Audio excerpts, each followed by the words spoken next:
Whatever political party you identify with, you are welcome here. Whatever color, culture, or creed you identify with, you are welcome here. If you are vaccinated or unvaccinated, you are welcome here. Now look around. Look around at these faces in this crowd. Take a good look around. This is America the Beautiful. And it's worth fighting for. You are worth fighting for. Your children are worth fighting for. Our freedom is worth fighting for.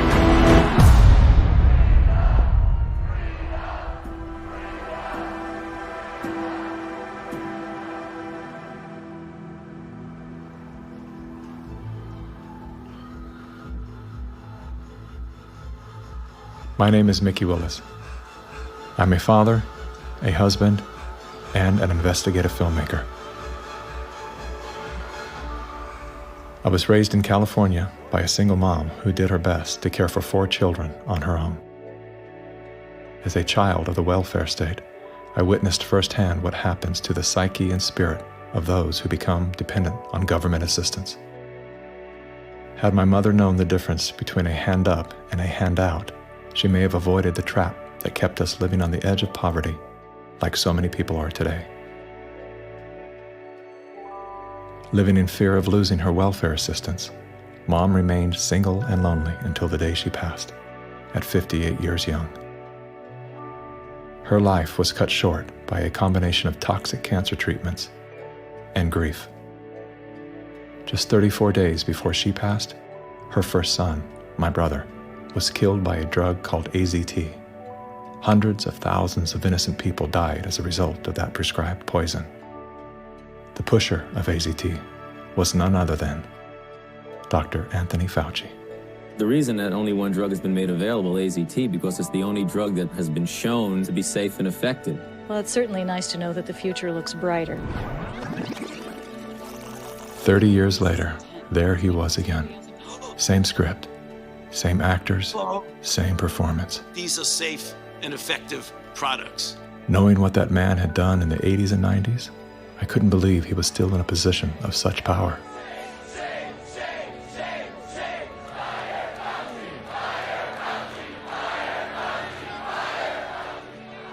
As the world descended into synchronized tyranny, I began to ask myself, how did they get everyone to go along with this?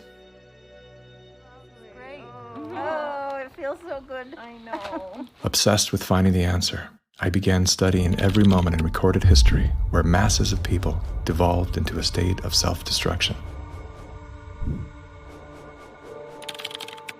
Down that rabbit hole was where I discovered the work of G. Edward Griffin. Gentlemen, again let me say welcome to our home. Since the 1960s, Mr. Griffin has been warning the world of the communist plot to overtake America. Yes, I know. Communism. Mr. Gorbachev, tear down this wall. That thing we've all been told fell with the Berlin Wall. How do you measure such an astonishing moment in history? It was Napoleon who said, "History is a lie agreed upon." Ironically, there's no evidence that Napoleon ever said that. As we're about to discover together, much of our history has been rewritten to serve an agenda that up until recently was invisible to the average person. Average, like this guy. Everyone's talking about the necessity for change right now, particularly here in the US. Over the past few months, as a filmmaker, I've had the honor of documenting the political revolution. That was me in 2016, the year of my political awakening. Come on board the political revolution. I was touring with the Bernie Sanders campaign, creating media to help his grassroots movement grow. At that time, I knew very little about socialism and even less about democratic socialism. As it turned out, I wasn't the only one. So my Bernie bros, how do we redistribute wealth through taxation without expanding the powers of the federal government? Bernie Sanders!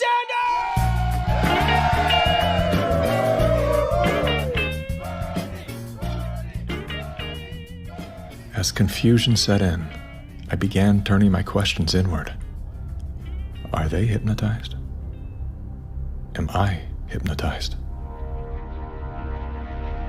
That question, that one simple question, activated some strange sort of faith healing. Suddenly, I could see. How did I not see this before? There were so many red flags. The only solution is communist revolution. The only solution is communist revolution. The only solution is communist revolution. That's right, we need communism. That's what we need.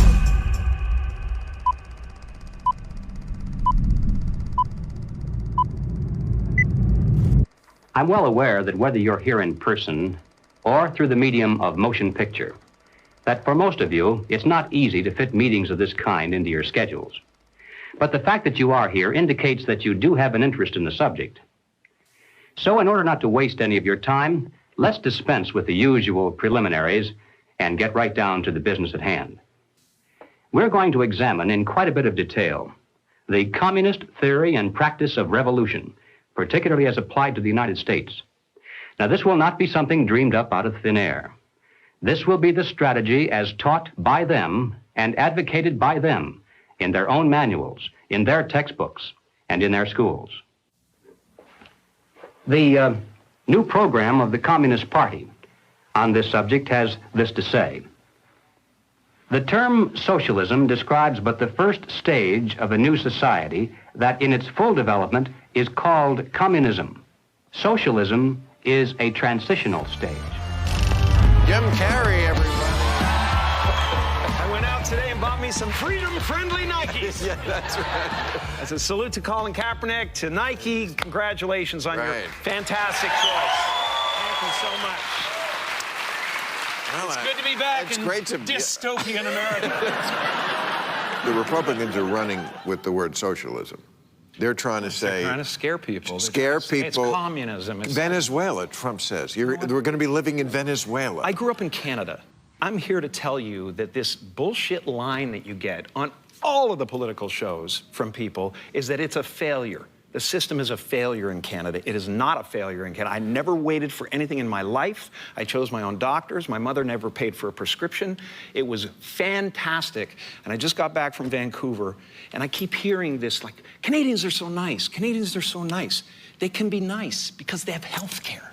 Because they have a government that cares about them. In Canada, the authorities say it's now a state of emergency. Riot gear swept through Canada's capital. Today, police in Ottawa used batons and pepper spray. You just trampled that lady. Look what you did to her! Medical wait times in this country are longer than ever. The cost of living just keeps climbing. There's a socialist coup unfolding in Canada, and we taxpayers are funding it. In the recent years, a lot of Canadians have been watching their once well-regarded country become what some are even calling tyrannical. A country previously hailed as the most free and democratic in the world. Now, the People's World, the official West Coast newspaper of the Communist Party, ran this rather interesting editorial.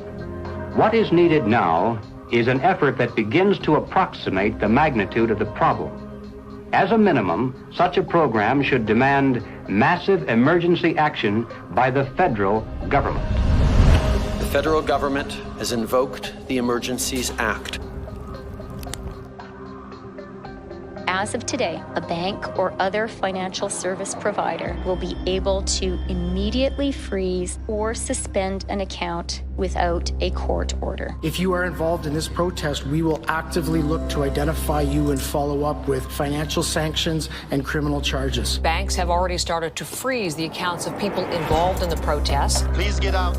Immediately get out. Intimidating people in a church during the Passover. Unbelievable. Growing up under communist dictatorship, I have been warning Canadians that that's what's coming. I could smell it. I could see it at every corner.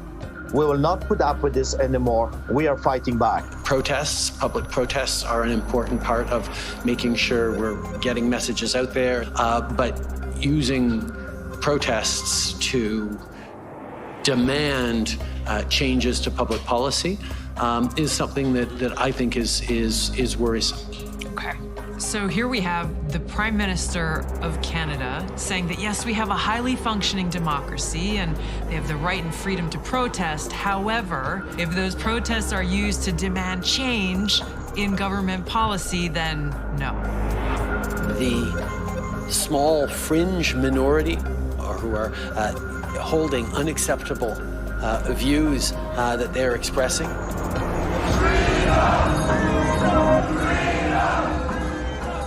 Do not represent the views of Canadians who know that following the science and stepping up to protect each other is the best way to continue to ensure our freedoms, our rights, our values as a country.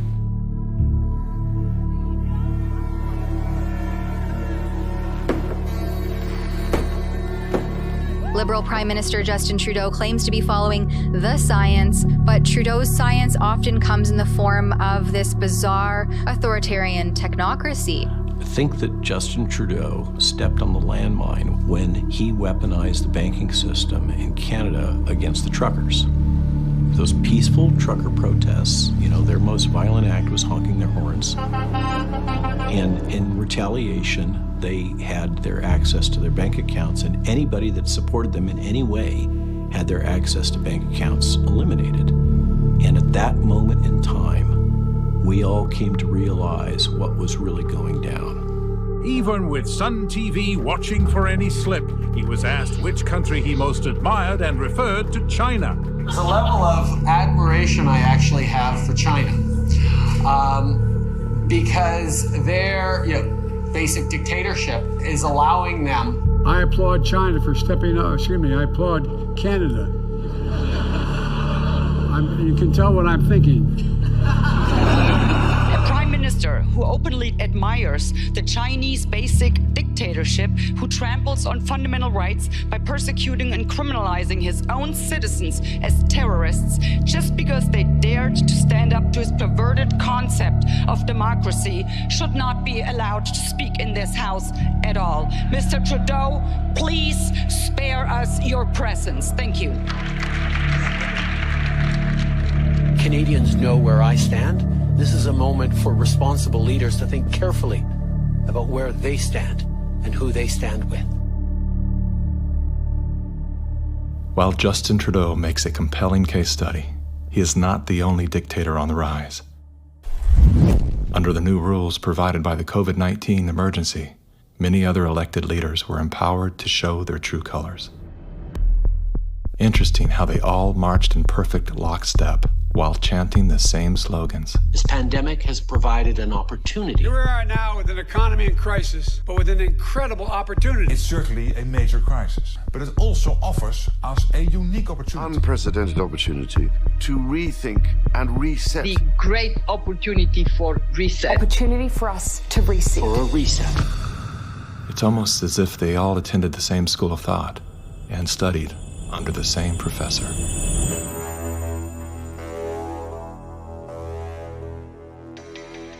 Some people would say this revolution is characterized by the fight of robots against human beings. And we will win this fight.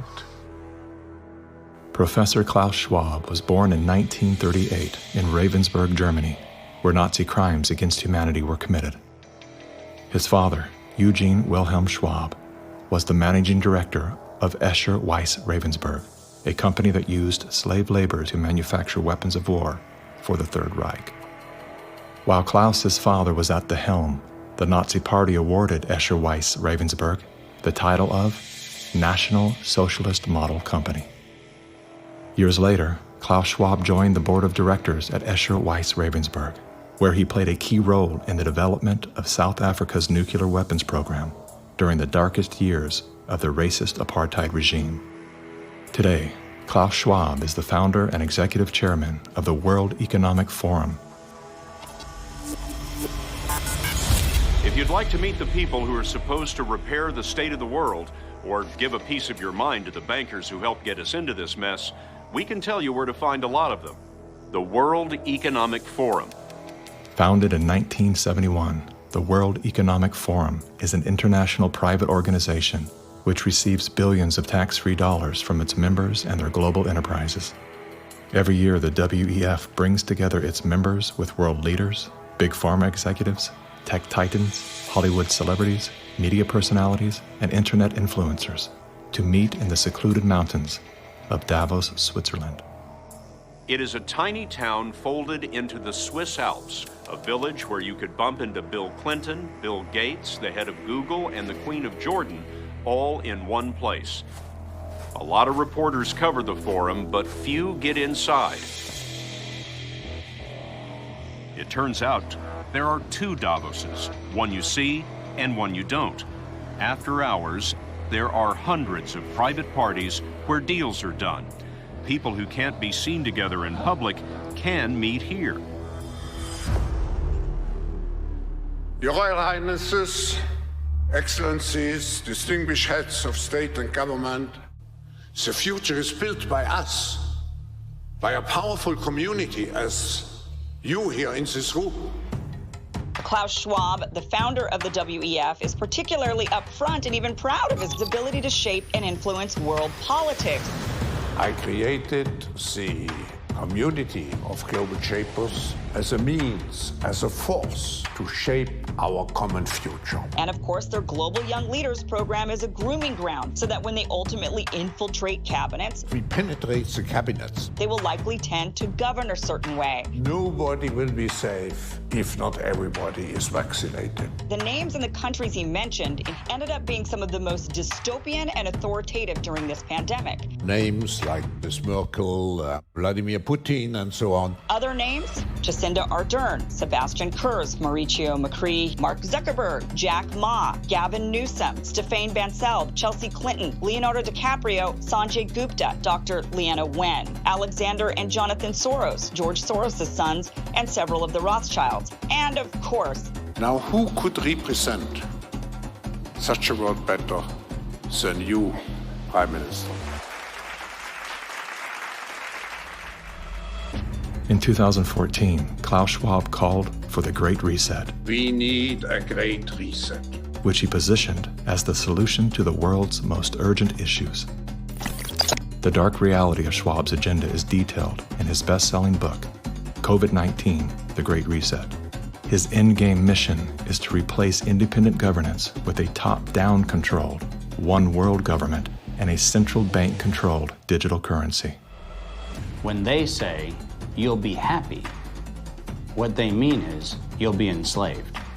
That's why they're talking about a great reset. That's why they're talking about introducing this quasi-communist, quasi-socialist agenda.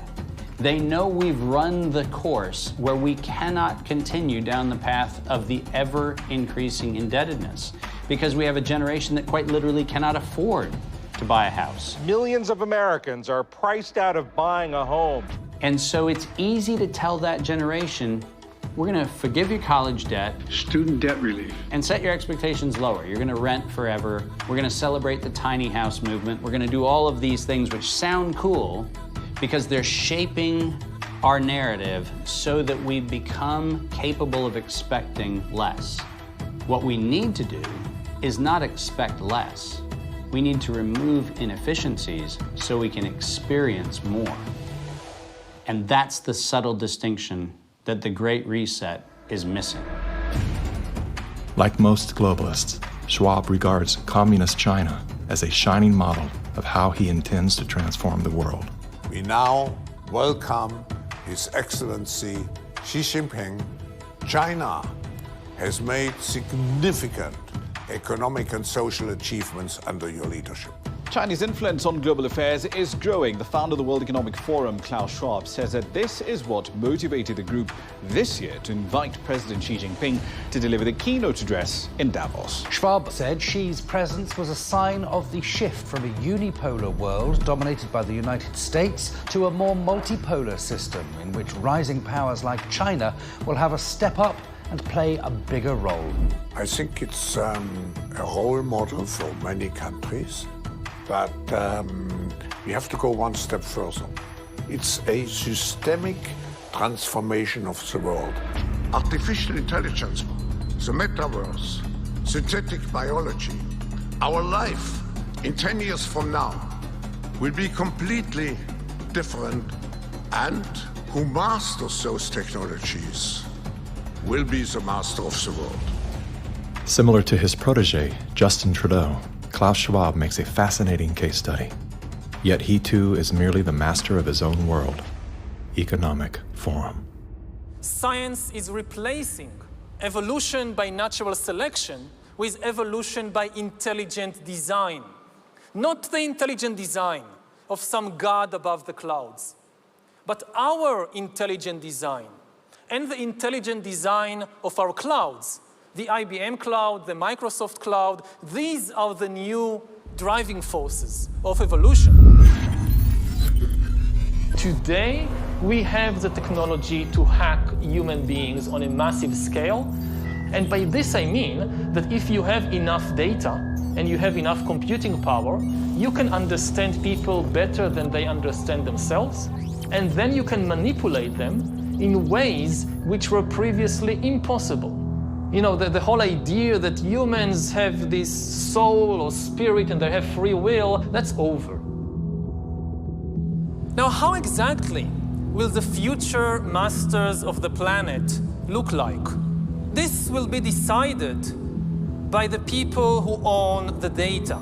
Foreign powers can collect, store, and exploit biometric information from COVID tests. U.S. intelligence officials tell CBS News that China is trying to collect Americans' DNA in hopes of controlling the future of healthcare. China's test kits are a tool to help China compile genetic data. The Chinese aren't the only ones exploring this technology. The U.S. is working on it as well. The White House is ramping up its COVID response, announcing Americans can once again get free COVID test kits as concerns are growing over a rare... Data is the most important asset in the world. Those who control the data control the future not just of humanity, but the future of life itself.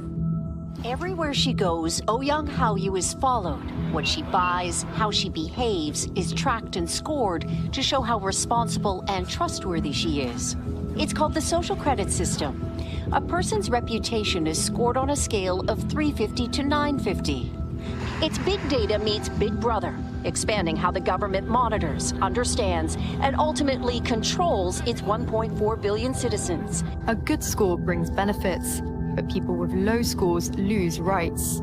The cinema names and shames people considered untrustworthy, plastering their details, even their addresses, across big screens. And information collectors are paid to report on their neighbors. The Supreme Court has created a blacklist for so-called bad citizens. Among them is this journalist. He got a little too close to uncovering corruption among high-profile party members. He was blacklisted. He only realized when he tried to buy a train ticket. Once you're blacklisted, you can no longer get a bank loan, start a business, buy an apartment, or even send your children to a private school. By using the mechanism of social credit, we'll be able to establish a blacklist of people. These punishments will serve as a whip to rebuild moral values. And few here are willing to criticize it, something that may pose a risk itself for a bad score and the life that comes with it. It may seem scary, but it's just like that here. We're used to it, and anyway, we don't have a choice. China wants obedient citizens. Criticism or resistance among the population is virtually non-existent. This woman's door was kicked in by police when she refused to go to quarantine. Now, these videos show rows of metal containers which are being used to house COVID-19 patients. Some of them have complained that very little food is left for them in the freezing metal boxes. Chinese government officials now installing fences in Shanghai, blocking people from leaving their homes. For some, Shanghai feels like the world's largest prison.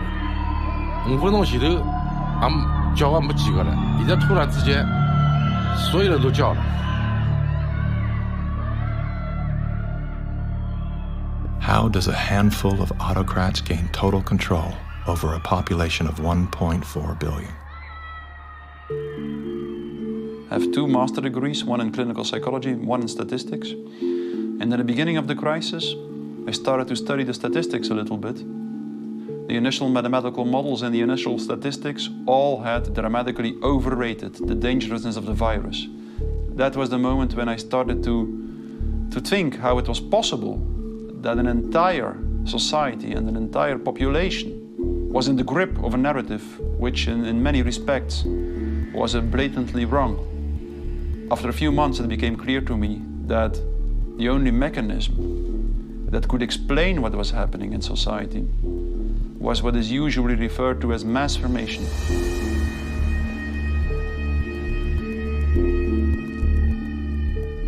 Mass formation is identical to hypnosis.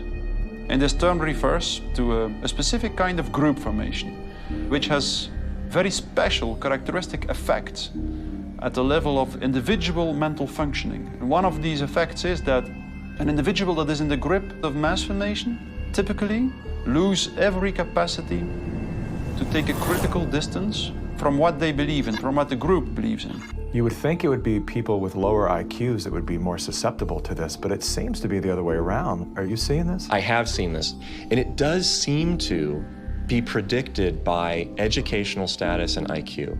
We look to be verified for our belief system, right? And so a doctor goes to the CDC. The CDC says this is true, it must be true, I'm staying in that zone. It's actually people outside of the system go, well, I want to challenge the CDC here for a second. Where's this study come from? Where's it, and that's what I do. All of these people were kept out of the conversation. All I can comment and you were there, wanting me to sign onto a social contract where the scientific method isn't being used. I'm not interested in medical pedigree. I'm interested in medical consensus. People who are highly intelligent tend to go and get a lot of degrees. Those people have spent so many years in institutions to get those degrees that they have developed a trust and confidence in not only the educational institutions, but those that support them, which are largely government bodies. And so they start from the place of, if it's told by the university, by the government, it's probably going to be true. What I've learned about science is that it's really imagine they're looking at like a fragment of the world and it's all they see. It's all they're looking at. The world, they don't see the world. So I think that there's a disconnect between people who are smart and have lots of degrees with actual reality, with the lived experience of nature, of life, that you don't see with people who are actually working with their hands outdoors all of the time. A mass formation typically emerges in a society when very specific conditions are met. First and for all, the most central condition is a major part of the population needs to feel lonely.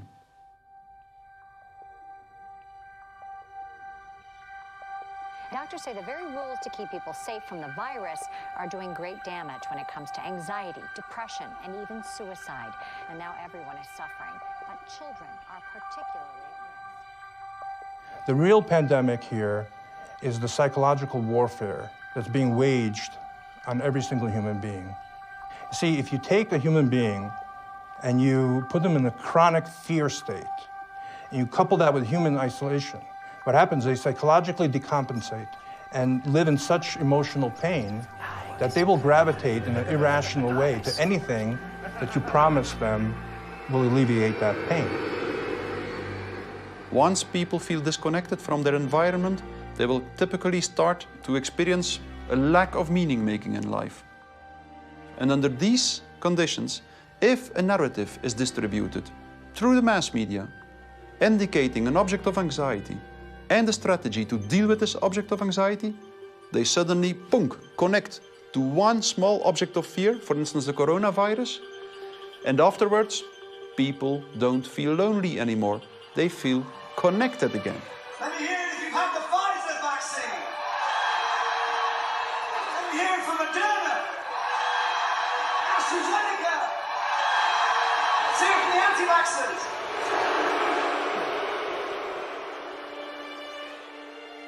The new kind of social bond is highly problematic, just because the connections between the individuals even deteriorate more, and the bond between the individual and the collective becomes stronger and stronger and stronger, which make them willing to sacrifice everything for the collective. Its health, its wealth, the future of its children, everything. Something else that is really characteristic of individuals in mass formation is that they become radically intolerant for dissonant voices. the people who are not getting vaccines, it's time to start shaming them. What else? Or leave them behind. Vaccinated person having a heart attack? Yes, come right on in. We'll take care of you. Unvaccinated guy, rest in peace, Wheezy.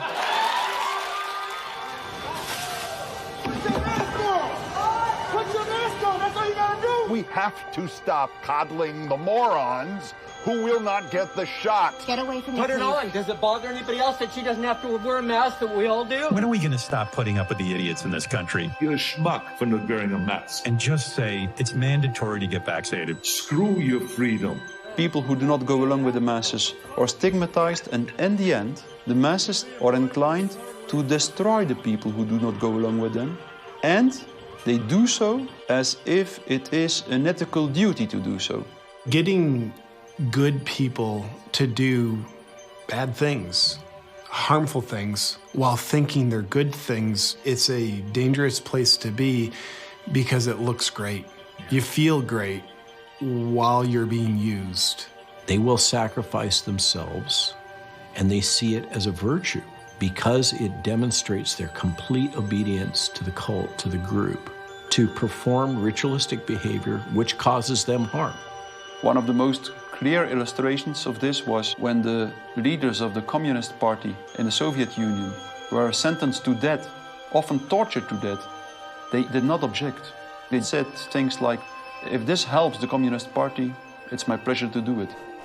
That's something that was observed in all major examples of mass formation in history.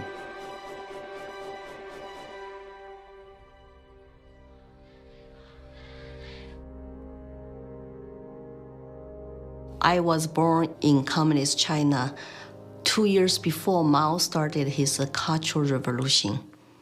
So we had to be indoctrinated and chanting slogans and holding Chairman Mao's little red books to say, long live Chairman Mao, long live Communist Party. Inspired by Soviet Union dictators Vladimir Lenin and Joseph Stalin, China's communist leader, Mao Zedong, borrowed from the playbook of the Russian Revolution. To fight anti-communist forces, Lenin organized a military branch of his Communist Party, known as the Red Army. Following suit, Mao branded his army the Red Guards. However, Mao's soldiers were not enlisted from his military. His Red Guards were made up of high school and university students. So he used young people to start cultural revolution, to top down statues, burning old buildings, and demonize all religions, going after all dissident voices, and to turn all the Chinese against each other, family turn on each other, neighbors turn on each other. Chairman Mao, as he was known, was deeply influenced by Lenin's ideas on Marxism and revolution, and often praised Stalin as a great leader. He started his Great Leap Forward campaign in the 50s and killed 2 million landlord owners.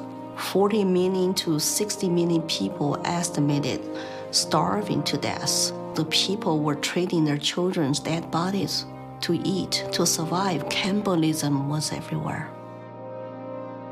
Through war, torture, execution, and famine, Chairman Mao caused the death of 80 million innocent people, making him the deadliest dictator of all time. China shaved the heads of women, put them all in unattractive asexual clothes, did the same thing for the men. This technique has been used in the 20th century by every totalitarian regime. The Mao wanted to create a genderless society. That's why girls like me could not wear beautiful clothes and could not do makeup. We have to just look like boys, unisex, no gender. They asexualize the population so that there's no more desire, no more bipolarity of male and female. Everybody looks like an automaton. And then what do? Rather than turning towards one another, they turn towards the state. So the only thing left for me, a child to believe in, is communism. And Mao was the new God.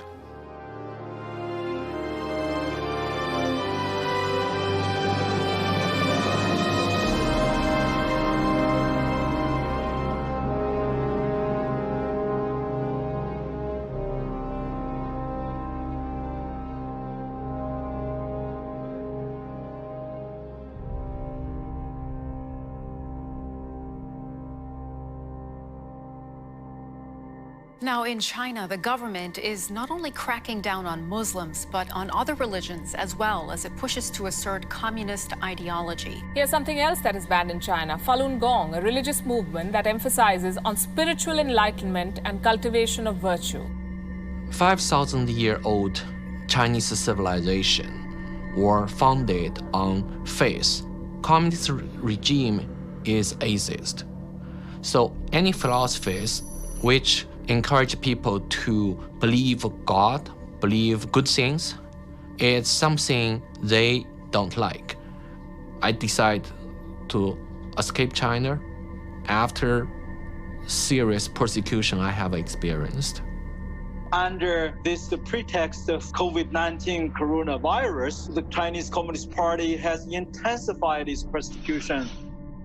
We were arrested several times and detained in various detention and brainwashing centers.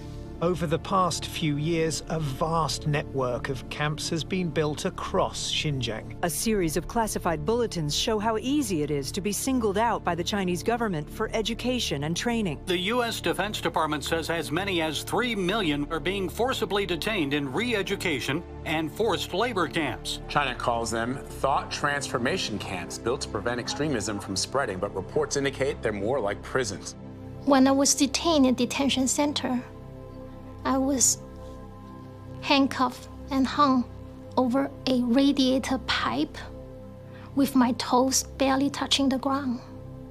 And I was hung over there for 3 days. The CCP guards brought 4 male detainees into my cell and began one of the worst experiences of torture. And on the brink of death, I realized I could do nothing but turn to my belief. So I pray to be saved. Moments later, one of the 4 male detainees suddenly fainted on the floor, which interrupted the torture.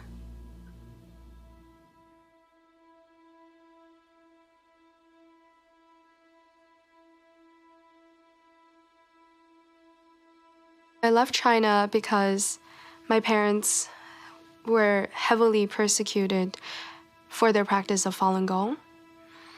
From age 1 to age 5, my grandparents were taking care of me because my parents, they were always inside some dark cells being tortured.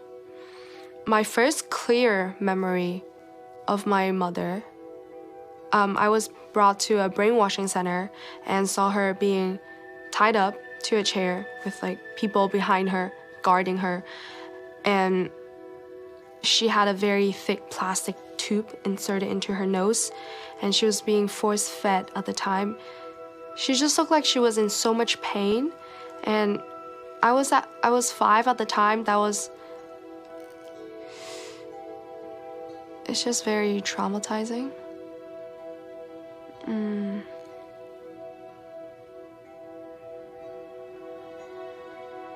My school principal actually came to me several times and told me not to be a part of my parents and to report any activity that my parents would do. They're instilling all the lies and hatred into the younger generation. The young people are used today to do the American Cultural Revolution, to turn the kids basically not to trust their parents anymore. And say, oh, my parents don't understand me, I'm confused, so I need to turn to my teachers, turn to other authority figures. Look at the multicultural revolution to say how many similarities are there.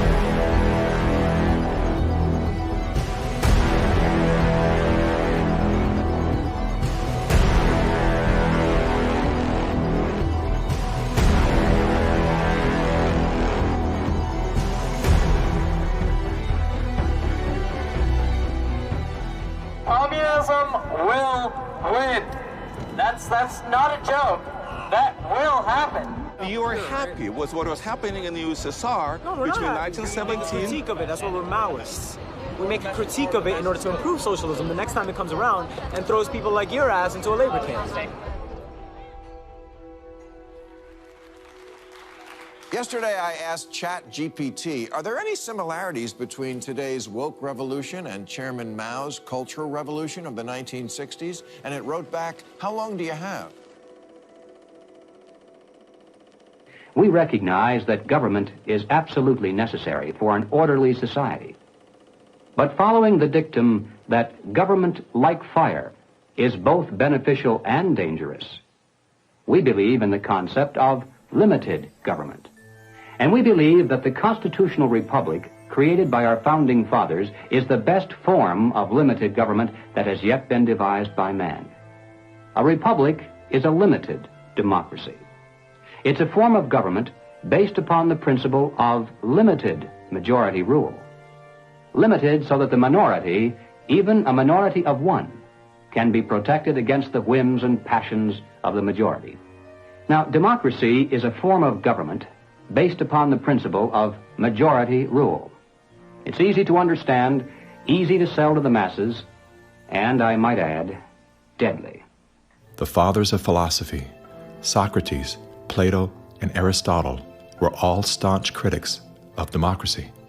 History's greatest minds all observed that even a well-intended democracy can breed deception, division, and ultimately total control by the state.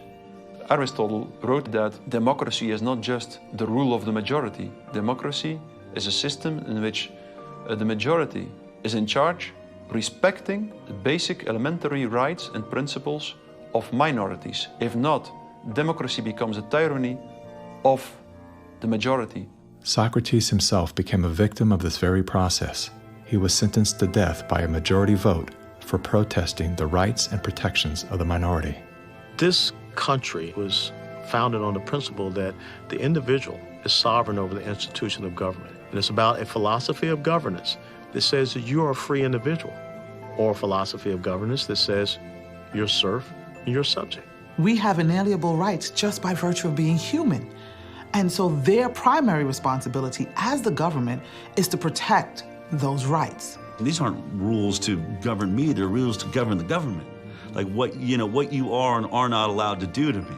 We are a constitutional republic with a representative democracy, so people do vote, but we have a separation of powers. So if you majority vote to eat you for lunch, the Supreme Court can say, no, you cannot. And how do you protect the minority from the majority? You write down a set of rules on a piece of paper. You say, this we can do, that we cannot. At the top of the paper, you write the word Constitution. And then everyone agrees to follow the rules no matter what the temptation. And when you're finished, you've created a constitutional republic. It was Thomas Jefferson who said, "The republic is the only form of government which is not eternally at open or secret war with the rights of mankind." Now, we hear a lot of talk today about right-wingers, left-wingers, extremists, and moderates. The political spectrum concept, if it has any meaning at all, is a measurement scale showing all the variations in government. Now, the extremists at the zero end would be those who advocate no government at all, the anarchists. The extremists at the other end would be those who advocate total government. And who are they? Well, the communists, of course, but also the Nazis, the fascists. No matter what they may call themselves, if they advocate total government control over the people, they are all, by definition, totalitarians. The debate is not between conservatives and liberals. It goes back in history long before those words were ever invented. The opposing points of view properly are identified as individualism versus collectivism. The individualist believes that the rights of the individual must not be obliterated by the desires of the collective or the group. The collectivist, on the other hand, believes that the group is more important than the single person within it, and that the individual must be sacrificed if necessary for the greater good of the greater number. The individualists believe that every man has a personal and direct responsibility to provide first for himself, next for his family, and then for those outside his family who may be in need. The collectivist, on the other hand, declares that the individual is not personally responsible for charity, for raising his own children, providing for his aging parents, or even providing for himself, for that matter. This is a group function of the state, of government itself. Everything we talk about, socialism, communism, globalism, and Nazism, guess what? It's all collective society. Collectivism on an international level is essentially known as globalism, which is often promoted as a framework for unity and sustainability.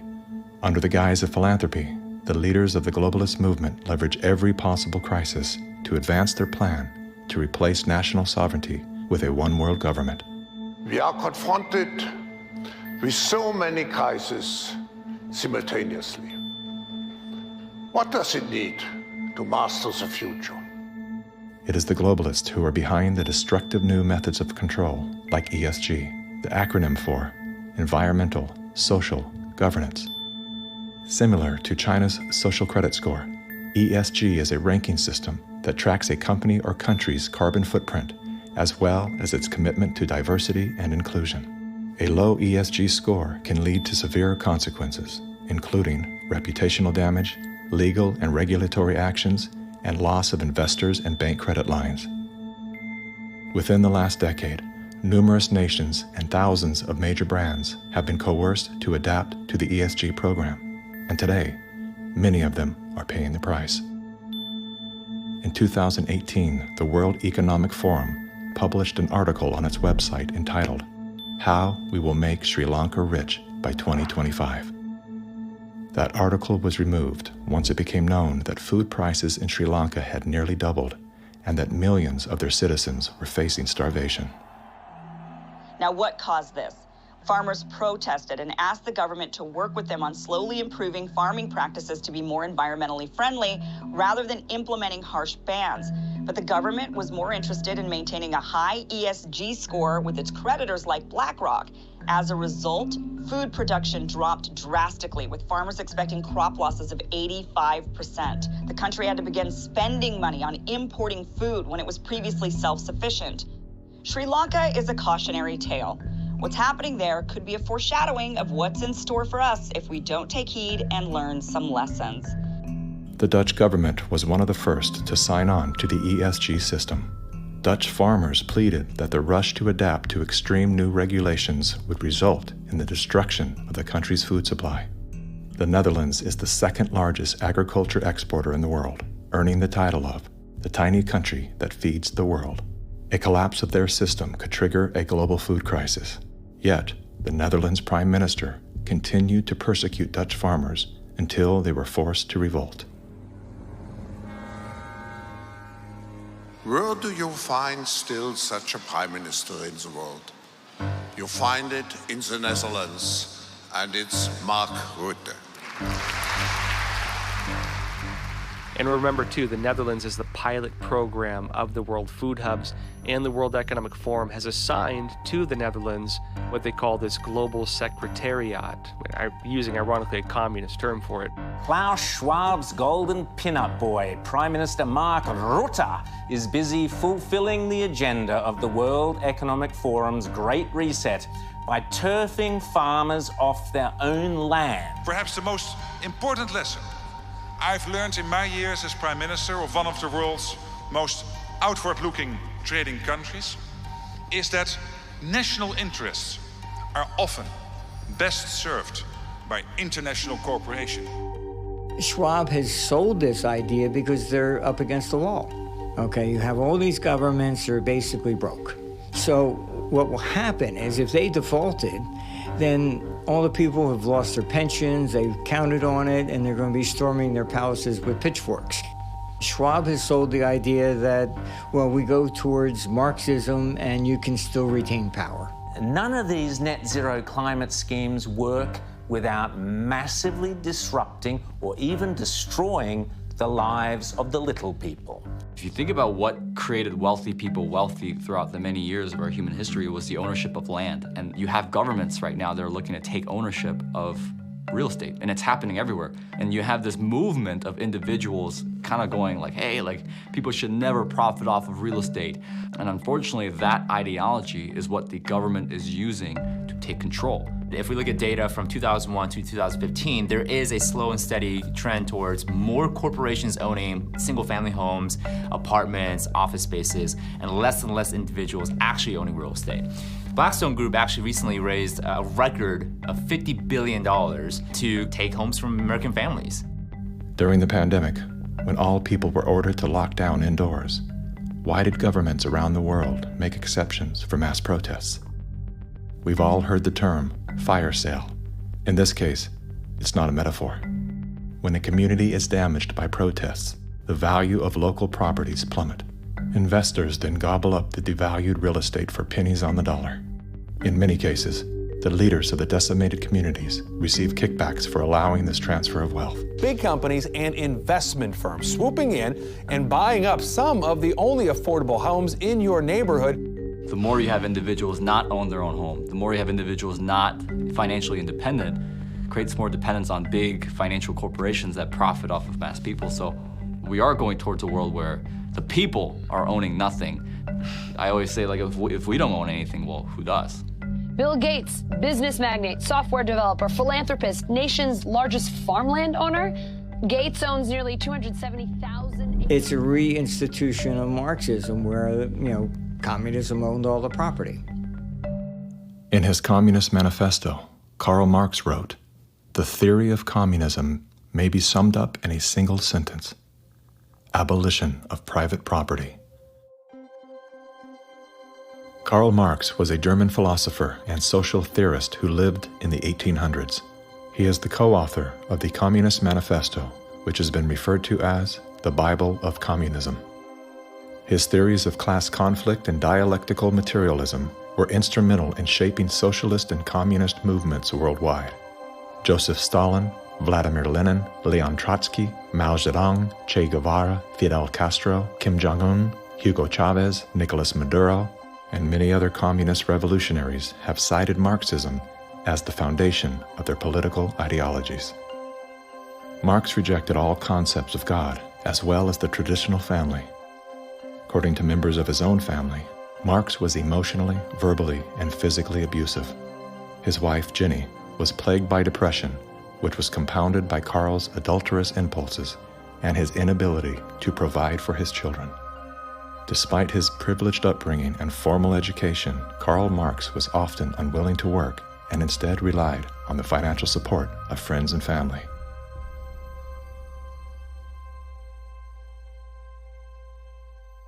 In 1943, the following directive was issued from party headquarters to all communists in the United States. It read, "When certain obstructionists become too irritating, label them as fascist or Nazi or anti-Semitic. In the public mind, constantly associate those who oppose us with those names which already have a bad smell. The association will, after enough repetition, become fact in the public mind." The founding fathers were racist, misogynist, Fascist political party, radicals on the far right, anti-Semitic, xenophobic, transphobic, Uncle Tom's white supremacist, domestic terrorist, neo-Nazi organizer, Nazis. You are an anti-vaxxer. Anti-vaxxers, racist. Name calling is their number one bullying tactic, and they apply it unremittingly to anyone who questions their dogma or says something they find unacceptable or offensive. As early as 1928, the communists declared that the racial differences among our people constituted the weakest and most vulnerable point in our social fabric. By constantly probing and straining at this one spot, they calculated that eventually the cloth could be torn apart and that Americans could be divided, weakened, and perhaps even set against each other in open combat. They said in no unmistakable terms that the Negro people, because of their social status and their predominant working class composition, offered greater revolutionary possibilities than any other cross-section of the population. How do we get this mess? Revolution, nothing less. Revolution, nothing less. Revolution, nothing less. Revolution, nothing less. Revolution, nothing less. The communists call not only for extensive chaos within the cities, the plan is for raging fires from one city to the next. The average American, they say, soft and decadent, when he sees billows of black smoke rising from one horizon to the other, when at night the only light he has to see by is the flickering red from flames leaping into the sky, he'll become paralyzed with fear and panic and do nothing to interfere with the guerrilla bands as they strike at the community's power centers. To justify violence, they have to be able to claim that they're liberating people. And if people are to be liberated, then it's necessary to go through the motions, at least, of pretending that they have a right to form a nation of their own. The Communist Party called for their liberation, to break away from the United States and to set up their own nation within our borders. Activists now control a barricaded area. It's been called an autonomous zone. They want it to be free of capitalism, state authority, and police. To take the United States, all of the United States, it'll be necessary, they say, to involve white people as well as black, and in general, to escalate the revolution in America from race war to class war. Feed the rich and feed the poor. This is class war. Now, when they talk about pressure from above, they mean using their people and their influence within the very government marked for takeover to bring forward official recommendations for legislation.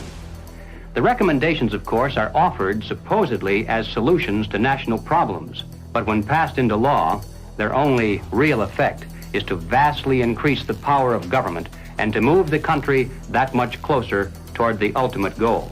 The pressure from below, then, involves using their influence over the various mass membership organizations of the country to create the appearance of great popular support for these recommendations. Of course, the members of those organizations must never suspect that they're being used to promote the communist program. Now, the silent majority, the average person, is caught right in the middle. He looks above and sees highly respected spokesmen for government calling for socialist legislation. He looks below and sees mobs of demonstrators shouting for the same thing. He says to himself, has everyone gone crazy or is it me? Now, he's still in the majority, of course, but he doesn't know it. He thinks he's helplessly outnumbered, and he bows to what he thinks is the democratic will of the majority. Here's an interesting thing I've noticed is even with a lot of these ideologies, right, with what people call these days, woke, if people were these horrible, awful, bigoted, racist, xenophobic, white, but it wouldn't even work. The only reason it even works is because people are so compassionate that I want to make sure I use the right words and I say the right phrases. So you're actually weaponizing the fact that people are decent people, and you're taking that compassion and you're targeting it at, this is the group of people who you should be angry at. They weaponized human compassion. We mustn't kid ourselves into thinking that the communists have placed their agitators only into the black communities. They're working both sides of the street. They want hatred, violence, and bloodshed between the races, and they don't care how they get it or whom they use, even children if necessary. My young comrades. Hi. This is my way of figuring out if you've been tainted by the patriarchy. Patriarchy? Oh! This looks creepy. It looks creepy. Why? There's just this thing about white people that just makes me be like... Oh, looks like Donnie got a full cookie. Because he's a white man. Say it with me. Structural racism! Yeah! You may have wondered why the Communist Party has been a staunch supporter of the drive to place a black studies curriculum into our high schools and colleges. The reason becomes obvious the minute you take a look at the textbooks and the study guides. Schools are now radicalizing our kids. I mean, this is the volume of the book from Critical Race Theory, and it literally says here, whiteness is a bad deal, and it has a symbol of Satan. You gonna deliberately teach kids this white kid right here got it better than you because he white?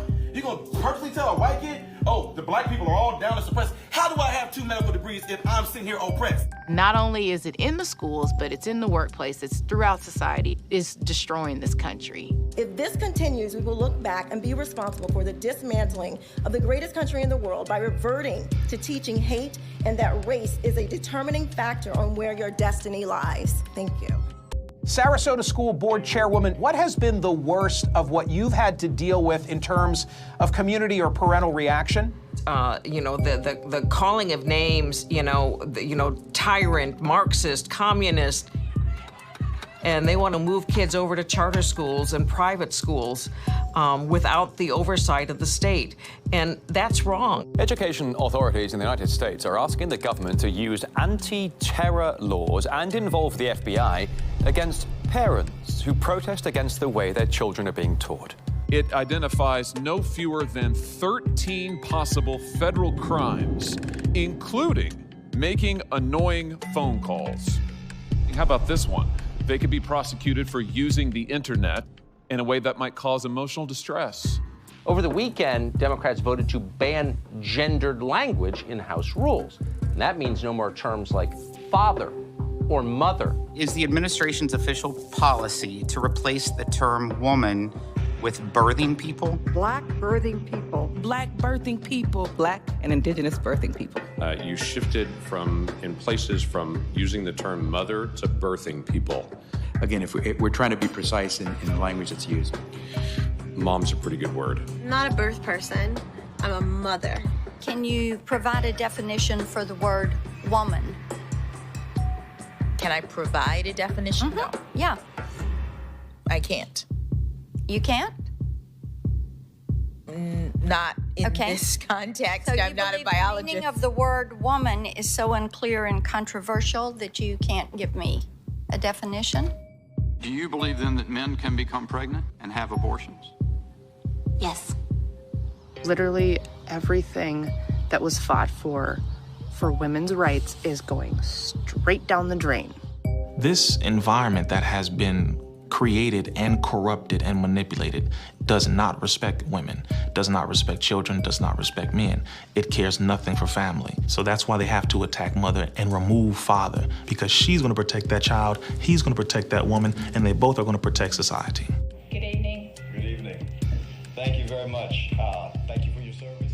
When you talk about a parent-child relationship, you're talking about something primal that is in the heart of the liberal, not the Marxist, that's in the heart of the person who's conservative. And they're pushing the boundaries on something that they cannot control.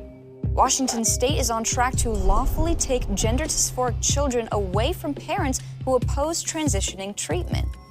That is against the Constitution. The only time a parent loses their rights is if there's an extreme circumstance. It's severing the bond between the parent and the child. What they're doing is they're dividing families to take control of the children. The biggest offense against communism is the nuclear family. In Chapter 2 of his Communist Manifesto, Karl Marx wrote, "Abolition of the family. The bourgeois family will vanish as a matter of course." We're here today to represent the millions of Black Americans who disagree with the Black Lives Matter movement. If you go to Black Lives Matter website, it says that we disrupt the nuclear family. That's my wife. This is our 4 children. Why would you disrupt the nuclear family? Because the real objective is to remove the family as a possible alternate source of guidance and support. All totalitarian regimes strive to destroy the close-knit family in order to remove any loyalties that might be higher than to the state itself. I have seen over the years in my practice a steady decline in the expression of healthy masculinity and healthy femininity. The separation between the male and the female is almost complete now. And it's due specifically to the ongoing attacks against masculinity and the degradation of femininity. And if our family structure is lost in the next generation, what do we have left? We're just a bunch of listless individuals living our lives out virtually behind a computer screen and following the orders of the government. Maybe it's because I came in the movement at 17 and a half, so I have just a knack for knowing how to organize young people I was at our publications table today, and I was speaking to this young person, and he grabbed the book, and he said, it's like Mao's Red Book. And I was like, man, that's what I was thinking. And it was just really cool to hear him make that connection. I was like, how about you buy like 10 to 15 of these books, and you all have like a youth organizing group where you talk about it, and you really try to engage this. We need to build off of this. We actually do have an ideological frame. Myself and Alicia in particular, we are trained Marxists. I do believe in Marxism. It's a philosophy that I learned really early on in my organizing career. Investigations into the Black Lives Matter organization has revealed links to groups that are pro-communist China. The self-proclaimed Marxist Black Lives Matter co-founder Alicia Garza also owns the Black Futures Lab project. Yet, all would be lost for the Black Future Lab if not for the Chinese Progressive Association. Donations to the Black Futures Lab don't go directly to the foundation itself. The Chinese Progressive Association gets them instead. Through forensic investigations, we now know that the 2020 BLM fiery but mostly peaceful protests were organized and partially funded through a network of pro-communist organizations. One of the groups is US-based Liberation Road, which was founded by a faction of the Communist Party of Vietnam. Liberation Road is allied with the new communist movement and has direct ties to the Chinese Communist Party. The San Francisco-based, communist-rooted Chinese Progressive Association formed a sister company called Asians for Black Lives to serve as a bridge between BLM and the Chinese Communist Party.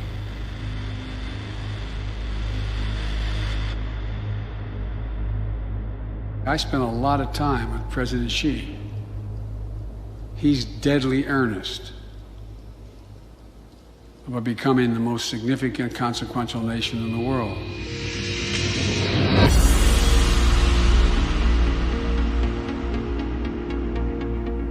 When we speak of China, it's important to distinguish between the people and their oppressive government. And while the Communist Party of China is undoubtedly America's greatest foreign adversary, it's crucial to recognize that the most urgent threat to the future of the United States resides within its own borders. We're so used to thinking in terms of the old-fashioned concepts of warfare, we fail to realize that the favorite weapons of communist conquest are instead propaganda. Do you know who the greatest propagator of disinformation in the history of the world is? The U.S. government. The slanted view of history. History has been written to tell us a certain story. The 1619 Project is trying to reframe that story. What these people are doing is subverting young black minds to think that the Revolutionary War was fought in order to preserve slavery. And it's based on something that simply isn't true. The tactics of internal subversion. I thought that America was racist. I thought it was patriarchal. I thought our capitalist society was just a means of exploiting people. And I thought all of these things because that is what I was told. The preaching of hatred to incite civil disorder. I want to tell you, Kavanaugh, you have released the whirlwind, and you will pay the price. A California man is facing federal charges for the attempted murder of Supreme Court Justice Brett Kavanaugh. Treason, blackmail, the smear. This is the first time Assange is being questioned over the rape allegations. The LA Times ran an article calling Larry Elder a black white supremacist. All committed by soldiers who wear no uniform and who claim to be loyal citizens of the target country marked for conquest from within. World War III that rages around us right now is a political war, an economic war, a psychological war, a spiritual war. As a matter of fact, the bomb, as a psychological weapon, is being dropped on the American people every single day. You probably assume you're safe. That could be a deadly mistake. Bracing for food shortages. And labor shortages. Shipping delays. Supply chain disruption. A new coronavirus variant. The worst virus variant. Ultra transmissible. It can kill you. It can kill you. A surge in crime. A surge in crime. Acts of terrorism. Domestic terrorism. White terrorism. White supremacy. Mass shootings. And nuclear conflict. World War III. World War III. Vladimir Putin. Russia. Environmental doom. Fire, storms, and deadly floods. I don't want you to be hopeful. Science tells us we have 9 years. This storm will kill you. I want you to panic. It is promoting fear. It will kill your children. Feelings of fear. It will kill your pets. The world is a very terrifying place. Unless you get lucky. I want you to feel the fear I feel every day. Walk me through, if you would, what happens scientifically inside our minds when we're in a state of fear, and then how that affects our external choices and the direction of our lives. This is well known and well researched in the psychological literature and the psychiatric literature, that when someone is afraid, when someone is in a state of fear, that person cannot think rationally. You resort back to a more primitive way of making decisions, which is highly emotionally driven. And when you're placed in a chronic state of fear, as we have been, you end up in a, what I would call a traumatized state, meaning that you're not just momentarily scared, you are frozen. You have seen your ability to think critically suspended. The issue is not about COVID or vaccines or anything else. It's not that. That is the polarizing impulse that gives rise to our general sense of ill at ease, which then amplifies our willingness to fall for reflexive classifications like race or, the isms that we want to fight about. The more we can distract people by creating the illusion that says everything is fearful, the more we can manipulate the population. We were groomed for decades to be fearful, whether it was drop and cover. We must be ready all the time if the atomic bomb explodes. Duck and cover.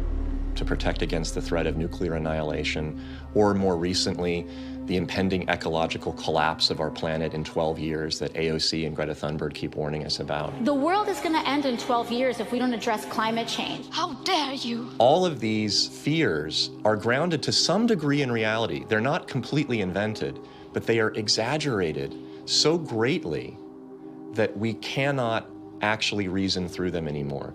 When people are afraid, they won't just accept authoritarianism, they'll demand it. They will demand it. Somebody do something. Somebody take charge and tell me what to do. Like, where do I stand? Where do I walk? What do we do? What are the rules? And again, people in power always use that, right? Where they say, never let a good crisis go to waste. We can take this and we can now enact policies that normally we wouldn't be able to get away with. Maybe in a couple of decades, when people look back, the thing they will remember from the COVID crisis, this was the moment that we agreed to be surveyed all the time. And maybe even after the event is over, maybe we can still keep 30%. And over time, multiple crises, suddenly you have a government or an individual who has far more power than they're actually supposed to. The leaders of the mass, the people who pronounce a narrative in public space, usually are hypnotized themselves. They believe they need to reshape society to be able to deal with the challenges society faces. And they believe so fanatically in that ideology that they think it's justified to manipulate and cheat and to use all kinds of narratives to convince people to go along with that ideology. We're going to go visit Mom. I'm going to bring the home family to see Mom. No. We will shut you down. We will cite you. And if we need to, we will arrest you and we will take you to jail. You either get your tests done and make sure you're cleared, or we will keep you in a facility longer. It's going to be very hard for people to do a lot of normal life unless they can prove their vaccination status. Such as, you're not going to work in this particular agency or institution. You're not going to be able to go to this college or this university. Once we start doing that, you will see more and more people willingly get vaccinated. If the fear of losing your job, your friends, family, and future isn't enough to coerce you into submission, perhaps these incentives will entice you to willingly comply. It's everything from cash prizes to college scholarships. Now offering kids 12 and up limited edition Avengers comic books. Thousands of prizes available, including cruises and Super Bowl tickets. They're giving away Ford F-150 trucks. They're giving away shotguns and hunting rifles. Marijuana dispensaries are giving away joints for Jack. Krispy Kreme announcing this week a free donut. And yes, free beers. That's right. Get a shot and have a beer. Today could be your lucky day. California's vaccine lottery. One grand winner to take home Up to $5 million if you get vaccinated next week. They made it exciting, right? There's a reason people go to Vegas. It really could be somewhat lucrative if they aren't already persuaded. 13-year-old Joshua says one of the best parts of getting a shot at Mickey D's, lunch on the house. Just think of this when you think of vaccination. Vaccination. If you need luck with love, dating apps are offering incentives too. Vienna Brothel is providing COVID-19 vaccinations and giving those who take up the offer a 30-minute session with a, quote, lady of their choice. We have finally found the one thing that makes us all more attractive, a vaccination. To love one another, as Jesus said, get vaccinated, get boosted. Do you think that it's being posed as politics, but it's behaving like a religion? Because it's acting like a religion. Yeah. It's dogmatic, it's absolute. It's if you do not believe in it, you are condemned to hell. Maybe this is a new religion. God did answer our prayers. He made the smartest men and women, the scientists, the doctors, the researchers. He made them come up with a vaccine. That is from God to us. And we must say, thank you, God. Thank you.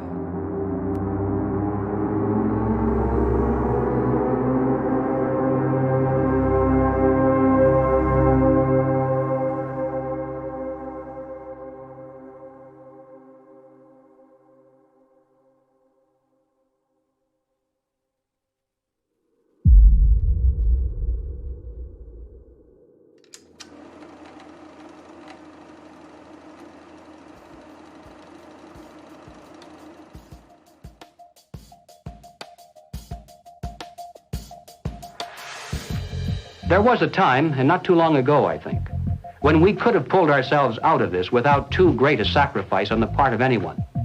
But we didn't. Instead, we slept. Everywhere I look, I see men and women who know that communists are making headway in this country. They know that something must be done and that someone must stand up to them. But they themselves do nothing. They remain silent because they're afraid that if they speak out, it'll be bad for business. They may lose a client. They may even lose their jobs. Or perhaps they're receiving a regular government check and already are too dependent upon some of the very people and programs they know they should oppose. We have now passed the point of painless solutions and parlor patriotism. Well, all right, so what do we do about it? What are the countermeasures that need to be taken? And where do we begin? Before we finally win this battle, and I should hasten to say that there's no doubt in my mind that we're going to win. I'm increasingly convinced of this. But before we finally do see victory, we must carry the truth to every man, woman, and child in America. I have no idea of what each of you is going to do in the critical days that lie ahead. It may be much, it may be little, it may be nothing at all. I don't know. Only you can answer that question. But ladies and gentlemen, whatever it is you decide to do for your country, do it soon. Do it now. Every minute that you delay further will add dearly to the price of ultimate victory. Mr. Griffin, that was over 50 years ago. Where are we now? Hearing that phrase after all these years is kind of a shocker because I didn't realize really at the time how accurate it was going to be. But we're in the middle of it now, and so the ultimate victory is still ahead of us. How did you know way back then what would be happening today? It's a long story, of course, but I did take a fascinating tour of the Communist Bookstore in Los Angeles when I was very, very young. I was working for an insurance company. I was Mr. Corporate America, you know. That was the period when the hippie, image was pretty popular, and a lot of these guys in that bookstore were in that uniform. I think they felt I was a potential recruit, you know. Yes, we've always been quite willing to talk about We'll talk about socialism anywhere, in the streets or in the Senate, anywhere, you know. They're a communist faction making a big power play for SDS. Is there any communists back here? I guess there is. Yes, they are communists, and yet our nation seems unconcerned. Many newspapers, television commentators, and educators call these young revolutionaries dissidents. But are these voices voices of mere dissent, of mere student unrest, or of sedition and revolution?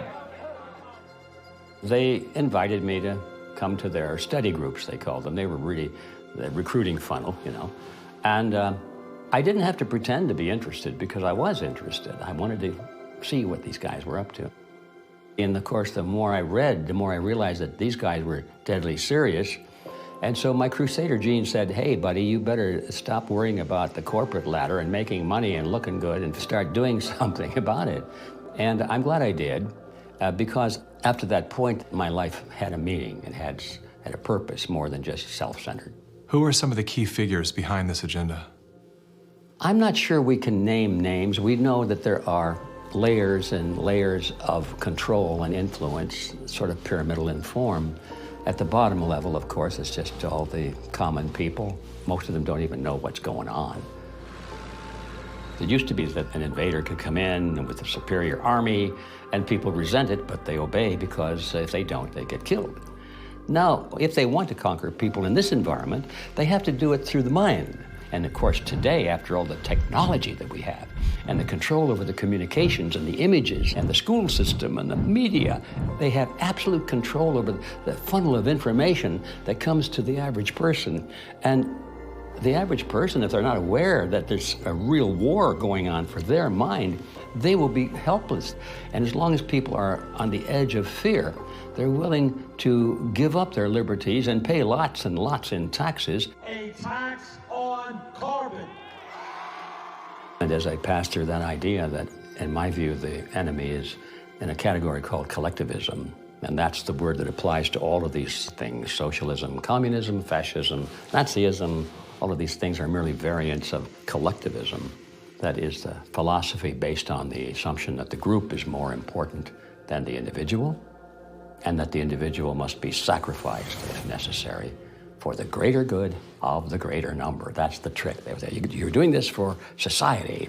Obviously, you don't like to tell people what to do, but sometimes for the good of society, that's necessary. We have to start doing things for the greater good of society, and not for idiots who think that they can do their own research. But it's not about me and my rights to choose. It's about how I love my neighbor. You are not doing this for yourself. If you are at all like me, your own health, your own risk, is not a big rational driver of all of your actions. They trick us into thinking that if you act in your own self-interest, that somehow you are selfish. And nothing could be further from the truth. Those of us who have discovered this trick long ago, we realize that enlightened self-interest comes into play. If you are acting out of self-interest, you soon discover that the best way to benefit yourself is to help other people. It does come back. The question is, how do we turn the ship around? I think that the path to political hell in America has been voting for the lesser of two evils. They create conflict because the conflict creates fear and confusion, and out of that chaos, people are not too analytical. They'll just struggle for some quick answer, which is who you're going to vote for. That's usually the answer that's offered to them. They think that if you just vote for somebody, the right person, everything will go away. You cannot wait until there's a list of candidates that's published and you say, which one am I going to choose? You know, by that time, the game is over. All those candidates have been selected before you were even aware. You've got to get into politics at the local level so you have some influence in which candidates are selected. And that starts at the grassroots level. You don't come in at the top, you come in at the bottom. If we do that job, we will influence both political parties just like our opponents do now. There is actually a way forward and a way out, but it's going to require work, and it's also going to require that we acknowledge that we have wronged ourselves, that we are part of this problem. It's not the government that caused this. The government facilitated it. What caused it was our being asleep at the wheel. Without taking accountability, we cannot move forward. The masses of humanity have been slapped awake in a very short period of time, to where now it has created a domino effect of awareness all across the planet. People cannot go back into the matrix now. They can't. A lot of people are trying to, and they can't. We have the right as citizens in this country to abolish a government and create a new one. And that is the authority that has been given to us. It is written in our documents, the Declaration of Independence, the Constitution of the United States, the Declaration of Human Rights. We have indelible rights, and the basis of those rights are our freedoms. And if we don't have that, we don't have life. And so we have to awaken, we have to arise, we have to fight. The natural rights of every individual is life, liberty, and property, and establishing a country on a premise that had never been established before, that the individual is sovereign because their rights are endowed to them by a sovereign God. This which has happened can only be described as divine, which is why we're the nation. Our ideology, our way of life is always under this relentless attack that we have defeated over and over again, and we will defeat it this time. We're all fighting with each other, and the way that we combat that is doing the opposite of what these war overlords want us to do, which is fight with each other. We should be learning how to forgive and inviting other people to the table even if we disagree with them, and extending grace to one another even if we know that they've done something that we totally disagree with, because that's how we ultimately are going to heal as a nation, is understanding that we all come from different walks of life and we all live here together, and let's start talking. The only real problem that's existed in the world, it's division. It's that people are not getting in rooms, willing to speak with one another, see each other's hearts, and get to know, hey, what do you believe? What do I believe? And is there a way we can actually work together to solve these problems? And I'm willing to bet that most of the Gen Zers would say yes. That's what we do right now, and that's why I'm glad we're the age that we are, because we can be leaders of that conversation. When I started to realize, like, wow, freedom's a polarizing concept for some reason. Thought this was America. Is this America? It is? Okay. World's different than I thought. So my fear was I could lose everything. I could lose my audience. I could lose my business. But I knew, especially having a son come into the world, I am imprinting something on his beautiful, innocent, fragile psyche and heart. I'm imprinting the man that I am, or I'm imprinting a hollow shell of the man that I refuse to be. And I knew in that moment, I'm willing to risk losing everything to do that.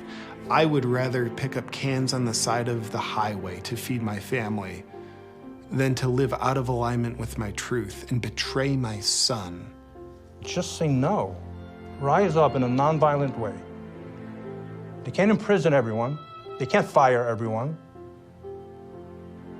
But they can fire individuals that are separated and don't work together and give in to the fear. And don't sacrifice your future for a few conveniences now in the present. You should sacrifice maybe the present conveniences so that you're going to have a future. The media has done a good job at stripping from us our ability to think on our own and for ourselves. If we can get back to that, I think that we can build a stronger America. In my opinion, the first step you have to take is you have to get out from under the control mechanisms. And that means blow up your TV, don't listen to the fear porn, and set yourself free of debt, which is what controls you and controls everything around you. It is the weapon that is used.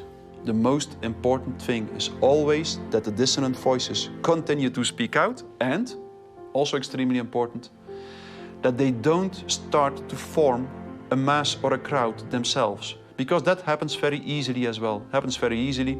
Once a large-scale mass formation starts, the people who do not go along with them feel threatened, and they can start to form a mass themselves. So it's extremely important not to form a mass ourselves. That means to form a group, a coherent group, and that what unifies this group should in the first place be the fact that everybody who belongs to the group can have his own opinion and can speak in his own way. What matters most to you?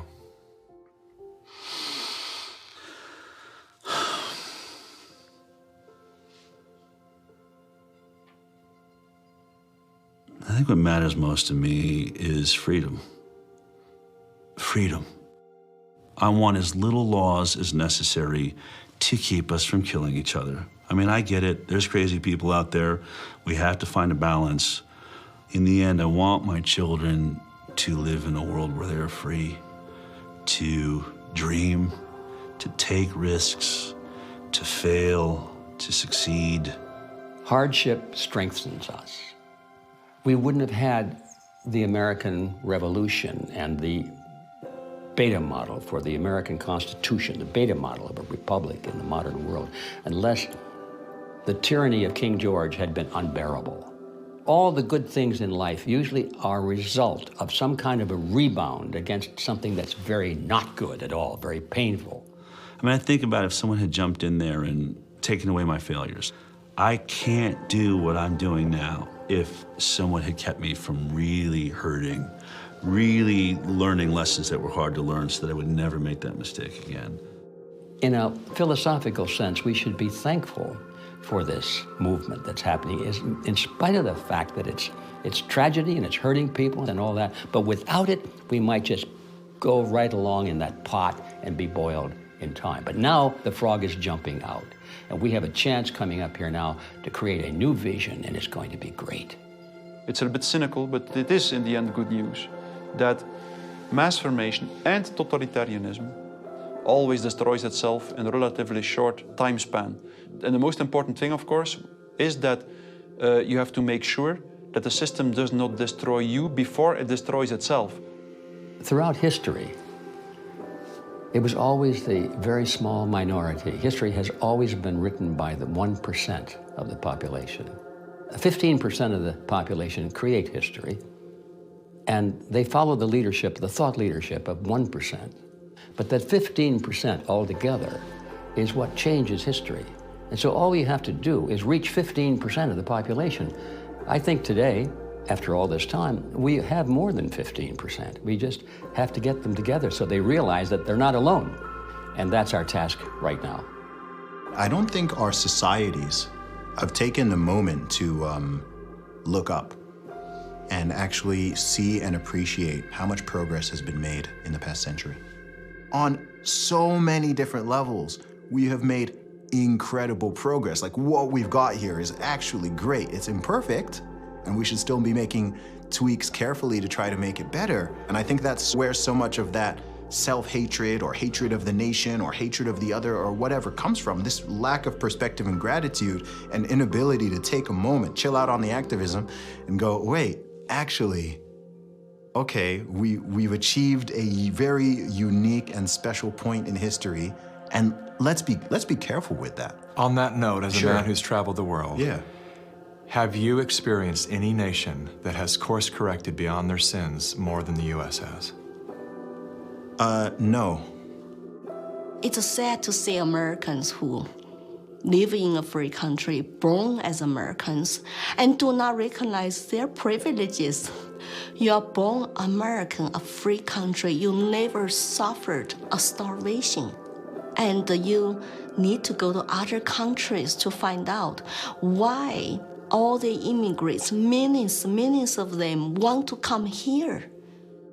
What is happening in our backyard today, I experienced as an 11-year-old. I remember vividly all the promises that a guy named Castro gave and how 99% of the people swallowed the pill.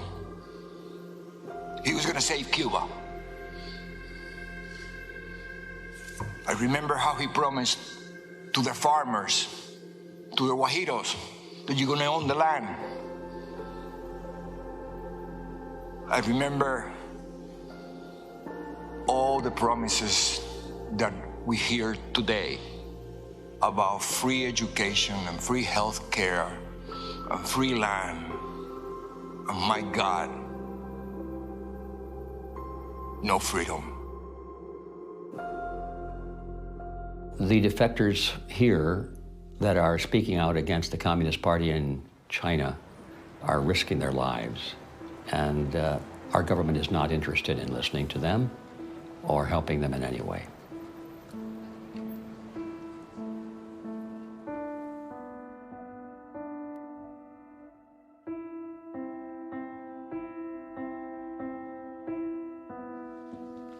I have been in America for 10 years. I saw a lot of Americans with wonderful hearts. America is a beacon of freedom. I'm happy living in this land to practice my religion and to have a peaceful life. That's my hope. America is last stand on earth for freedom. If we lose this country, the world will be a very dark place. I have 3 children in this country. I want to protect their American dream. So here I am, you know. I've noticed that every time you speak about America, your eyes fill with tears. I do love this country. No place to go. And I just hope people can hear my stories. For past 5 years, I've been telling the same thing. I have no political agenda here. I just want to live American dream and my children live American dream. Sorry about that.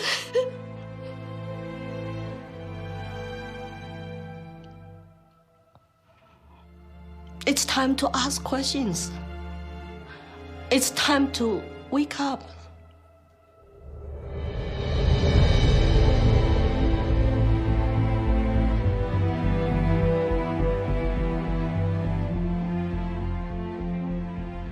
We've been brought together in this moment to face the urgent choice between dehumanization and rehumanization.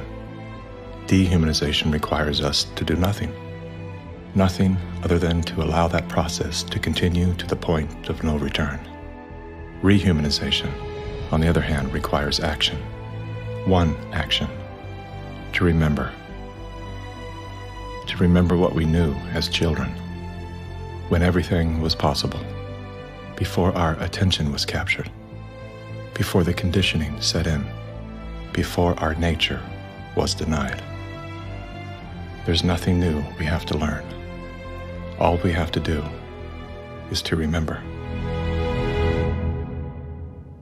And then take the hand of that memory and go out and stand on ground. Not concrete, not asphalt. Stand on ground and see if you can feel the heartbeat of a universe that conspired to give you life, so that you once again can feel the joy of being completely human.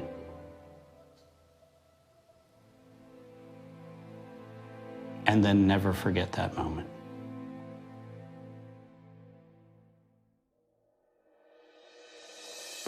This is the moment for us to activate our innate ability to create solutions. That can only happen through the awareness of symbiosis, defined as a mutually beneficial relationship between different groups. All of life depends on relationships. Every living thing is in communication, from the stars to the planets, the earth, the plants, the elements, the insects, the animals, the humans, and every cell within us. Real change out there begins with real change inside. As Americans today, we are truly a privileged people in a privileged land. But with our blessings come responsibilities, and with responsibilities come risks. The challenge of our time is that we must accept both the responsibilities of our blessings and the risks involved in defending them for ourselves and for future generations. And we must do this without hesitation if we are to be worthy benefactors of that precious heritage of freedom passed on to us through the epic sacrifices of those who have gone before. Now, that is not flag waving, and it is not cliched patriotism. That's a simple statement of the obligations of citizenship in this glorious land, our land, which with God's help we shall preserve.